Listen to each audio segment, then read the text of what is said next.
தெரியாம அடிச்சிட்டாங்களா? யார் உங்களை அடிச்சது? அதான் எனக்கு தெரியல. யாரோ ஒருத்தர் ஸ்டிக் வச்சு என்ன சப்பானி அடிச்சிட்டாங்க. தெரியலையே. பாட்டியா?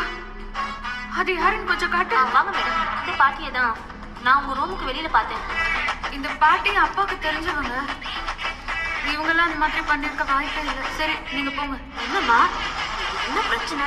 ஒன்றும் இல்லை பாட்டி, நான் என் ரூம்ல சாப்பிட்டு இருக்கும்போது யாரோ துணியை போத்தி என்ன பயங்கரமா அடி அடின்னு அடிச்சிட்டாங்க. நான் சொல்றேன், நீ ஒரு டாக்டர் உன்னையே அடிச்சிட்டாங்களா? அவ்வளோ தைரியம் இருந்தா அடிச்சிருப்பாங்க. அவங்க சும்மா விடாதம்மா, உடனே போய் போலீஸ்ல புகார் கொடு. ஆமா, அதைத்தான் பண்ணணும். என் இடத்துக்கு வந்து என்னையே அடிச்சிருக்காங்க. அவங்கள நான் சும்மா விட மாட்டேன். பாட்டி எப்படி அடிச்சிருக்காங்க பாருங்க. ஸ்னேகாவை அடிக்க யாருக்கு துணிச்சல் வந்துச்சு? டாக்டரே, அந்த ஸ்னேகாவை அடிச்சது வேற யாரும் இல்ல, நான் தான் அடிச்சேன்.